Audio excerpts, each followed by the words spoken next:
semuanya, kali ini saya akan menjelaskan tentang kelarutan. Nah, pada video ini kita akan membahas yang pertama, larutan ideal, yang kedua, termodinamika pencampuran larutan ideal, yang ketiga itu ada hukum Henry, yang keempat hukum distribusi net, dan yang kelima, sifat koligatif larutan. Baik, langsung saja yang pertama kita akan membahas mengenai larutan ideal, di mana larutan ideal ini dinyatakan oleh hukum Raoult bahwa tekanan uap dari larutan ideal sama dengan tekanan uap larut murni dikalikan dengan fraksi mol.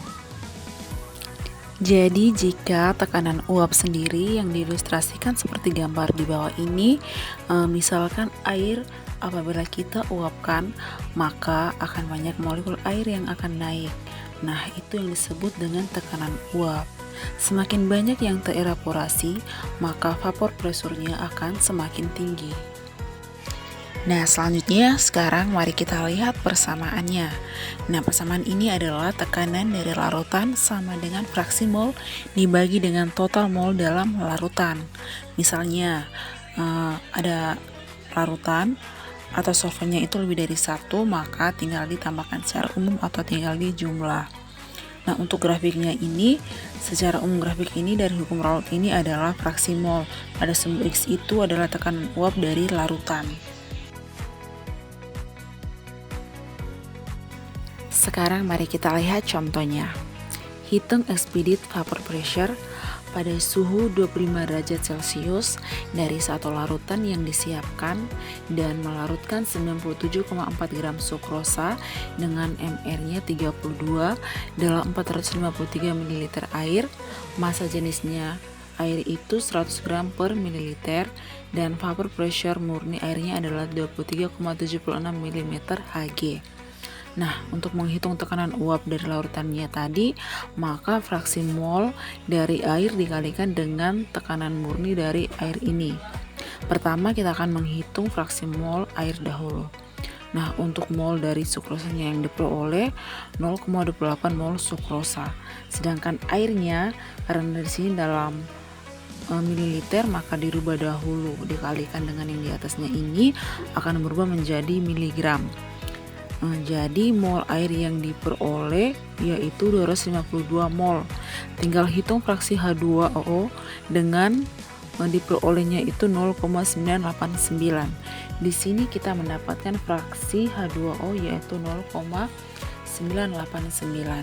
Lalu nilai fraksi mol ini dikalikan dengan tekanan uap air murni, maka ketemu tekanan uap dari larutannya itu sama dengan 23,5 mm Hg.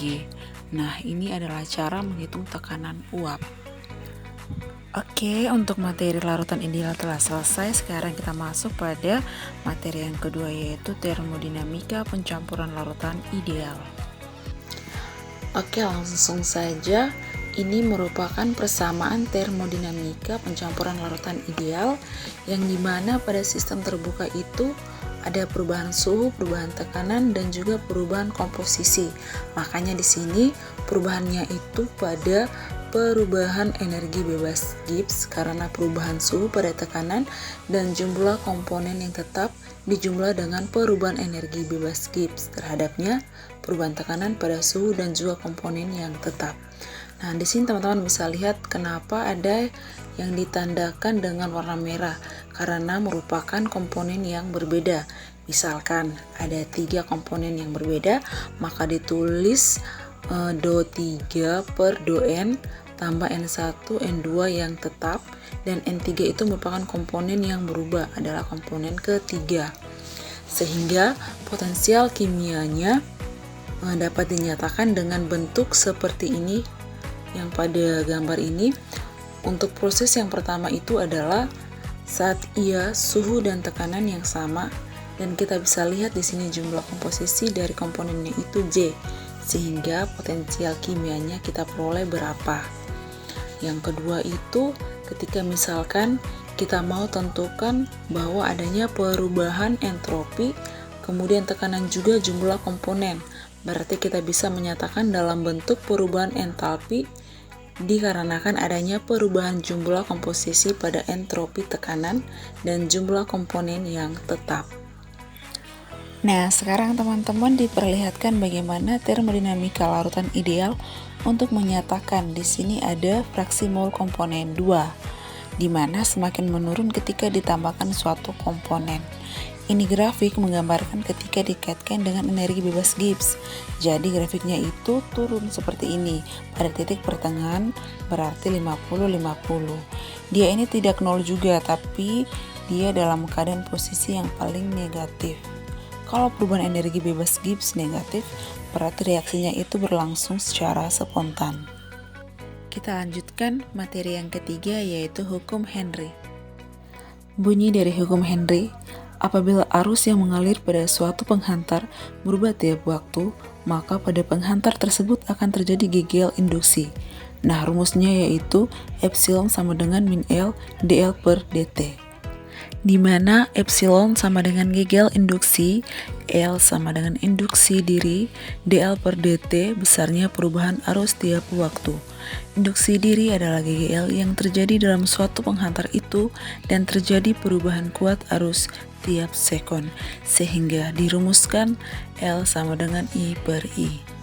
Besar induksi magnetik, L sama dengan mu 0 N kuadrat A per I. Kita lanjut materi yang keempat, yaitu hukum distribusi Nernst. Bunyi hukum distribusi Nernst mengatakan bahwa bila ke dalam dua pelarut yang tidak saling bercampur dimasukkan solut yang dapat larut dalam kedua pelarut tersebut, maka akan terjadi pembagian kelarutan.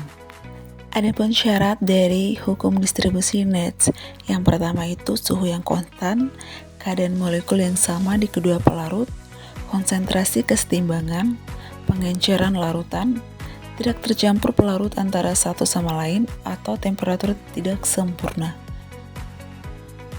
Sedangkan syarat dari pelarut yang pertama bersifat selektif, mempunyai titik didih yang cukup rendah, bersifat inert, dan harga murah dan mudah didapatkan. Apa itu ekstrasi?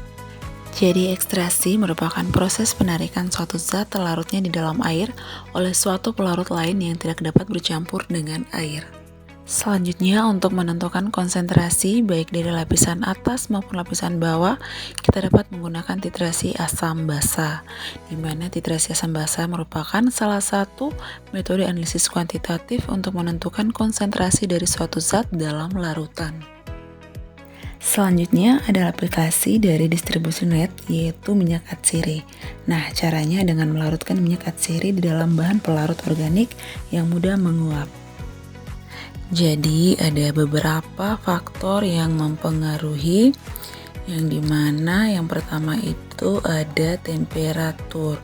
Semakin tinggi suhu maka reaksi semakin cepat sehingga volume titrasi menjadi kecil. Yang kedua itu ada jenis pelarut. Apabila pelarut yang digunakan adalah zat yang mudah menguap, akan mempengaruhi normalitasnya. Yang ketiga, jenis telarut. Apabila zat akan dilarutkan adalah zat yang mudah menguap, maka akan mempengaruhi konsentrasi zat tersebut. Yang keempat itu konsentrasi. Semakin besar konsentrasi, semakin besar harga K-nya. Selanjutnya prosedur kerja. Namun sebelum itu saya akan sebutkan bahan-bahan yang digunakan dalam distribusi Nernst ini ya teman-teman. Ada 5, yaitu asam asetat, aqueous, indikator fenolftalein, NaOH, dan juga silen. Untuk prosedur kerjanya, yang pertama, buat larutan asam asetat sebanyak 10 ml dengan konsentrasi 0,5 normal, 1 normal, dan 1,5 normal. Setelah itu, ambil 25 ml asam asetat 0,5 normal menggunakan pipet, kemudian memasukkan ke corong pemisah. Setelah itu memasukkan 25 ml silen ke corong pemisah. Kemudian tutup corong pemisah lalu dikocok sampai kesetimbangan kurang lebih 20 menit ya. Setelah itu keluarkan lapisan bawah dan tampung di dalam gelas beker. Usahakan jangan sampai lapisan atas itu juga ikut tercampur. Nah, kemudian pipet 10 ml lapisan atas dan bawah memasukkan ke dalam Erlenmeyer yang berbeda, lalu titrasi dengan 0,5 normal indikator phenolphthalein. Kemudian ulangi percobaan dengan menggunakan asam asetat 1 normal dan 2 normal. Setelah itu hitung koefisien distribusi rata-rata dari asam asetat 0,5 normal, 1 normal, dan 2 normal. Materi yang terakhir yaitu sifat koligatif larutan. Secara umum, pengertian larutan adalah campuran homogen yang terdiri atas zat pelarut dan juga zat telarut, di mana dengan adanya keberadaan zat terlarut inilah yang menyebabkan perubahan sifat fisik pada pelarut dalam larutan, yang mana sifat perubahan fisik ini kita kenal dengan sebutan sifat koligatif pada larutan. Nah, apa sih yang dimaksud dengan sifat koligatif itu? Nah, sifat koligatif itu didefinisikan sebagai sifat fisik larutan yang hanya ditentukan oleh jumlah partikel zat tersebut dalam larutan. Nah, jumlah zat terlarut dalam larutan dinyatakan dalam konsentrasi larutan, di mana konsentrasi ini menyatakan komposisi secara kuantitatif berbanding zat larut dengan pelarut, yang mana ada beberapa cara untuk menyatakan secara kuantitatif. Yang pertama itu secara molaritas yang dilambangkan dengan huruf M, yaitu banyak mol zat larut dalam 1 liter larutan. Lalu ada molalitas yang dimana dilambangkan dengan huruf M kecil, yang dinyatakan bahwa banyaknya mol zat terlarut yang dilarutkan dalam 1 kg atau dengan 1000 gram pelarut. Yang ketiga itu dinyatakan dengan fraksi mol. Fraksi mol ini dibagi menjadi 2, yaitu fraksi mol zat pelarut dengan rumusnya itu XP sama dengan NP per NP tambah NT, dan juga fraksi mol zat telarut dengan rumusnya XT sama dengan NT per NT tambah NP. Baik, kita masuk pada poin yang terakhir dari materi ini, yaitu sifat koligatif larutan. Nah, sifat koligatif larutan ini ada 4 poin ya. Yang pertama itu penurunan tekanan uap, yang kedua kenaikan titik didih, yang ketiga penurunan titik beku, dan yang keempat tekanan osmotik. Oke, mari kita bahas satu persatu. Langsung saja pada poin yang pertama, yaitu tekanan uap. Nah, tekanan uap ini berkaitan dengan tekanan uap jenuh. Teman-teman bisa lihat pada poin yang pertama yang telah tertera di situ. Nah, tekanan uap jenuh ini dapat kita ilustrasikan dengan ketika kita sedang mendidihkan air dalam suatu panci yang tertutup. Nah, saat itu kita sedang mendidihkan air, pasti tutupan panci tersebut terangkat-angkat karena adanya tekanan yang ditimbulkan oleh uap air. Nah, tekanan yang ditimbulkan oleh uap air inilah yang disebut dengan tekanan uap jenuh. Lalu, tekanan uap bergantung pada jenis zat dan suhu. Maksud di sini adalah ketika suhu dinaikkan, energi kinetik molekul zat akan bertambah, yang mana diiringi dengan semakin banyaknya molekul-molekul yang berubah menjadi biasa, sehingga akan mengakibatkan tekanan uap semakin membesar. Yang ketiga itu tekanan uap larutan akan lebih rendah daripada tekanan uap pelarut. Ini persamaannya bisa dilihat, delta P sama dengan P dikurang PO. Selanjutnya kita bahas poin kedua dari sifat koligatif larutan, yaitu kenaikan titik didih. Apa itu mendidih dan titik didih? Nah, di sini dapat kita ilustrasikan dengan kita sedang memanaskan suatu zat cair, yang mana lama-kelamaan suhunya semakin meningkat dan akan semakin banyak zat cair yang menguap. Lalu pada suhu tertentu uap yang dihasilkan dari menguapnya zat cair tersebut akan menimbulkan tekanan uap yang sama dengan tekanan udara luar. Nah, inilah yang disebut dengan tekanan mendidih.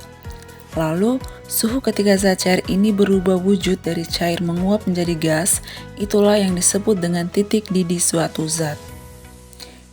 Poin yang kedua dari kenaikan titik didih ini adalah titik didih larutan akan lebih tinggi daripada titik didih pelarut murninya, di mana dirumuskan dengan persamaan delta T sama dengan TB kurang TB pangkat 0. Selanjutnya penurunan titik beku. Apa itu titik beku? Yaitu suhu ketika zat cair berubah menjadi padat. Apa jadinya jika zat yang sukar menguap dimasukkan ke dalam pelarut? Nah, yang akan terjadi tentunya titik beku larutan akan lebih rendah daripada titik beku pelarut murninya, yang mana dirumuskan dengan persamaan delta TF sama dengan TF pangkat 0 dikurangi TF. Selanjutnya tekanan osmotik. Peristiwa osmosis yaitu bila dua larutan berbeda konsentrasi, yaitu larutan encer dan larutan pekat, dipisahkan oleh membran semiparabel, maka molekul-molekul pelarut akan mengalir dari larutan berkonsentrasi rendah encer ke larutan berkonsentrasi tinggi yaitu pekat, sedangkan zat terlarutnya tidak. Itulah yang disebut peristiwa osmosis. Menurut Van Hoff, tekanan osmosis larutan encer dapat dihitung menggunakan rumus yang serupa dengan persamaan gas ideal, yaitu PV sama dengan nRT, P sama dengan nRT per V, atau P sama dengan mu RT. Baik, sekian penjelasan materi dari saya. Semoga bermanfaat bagi teman-teman yang telah menyaksikan video ini. Terima kasih semua.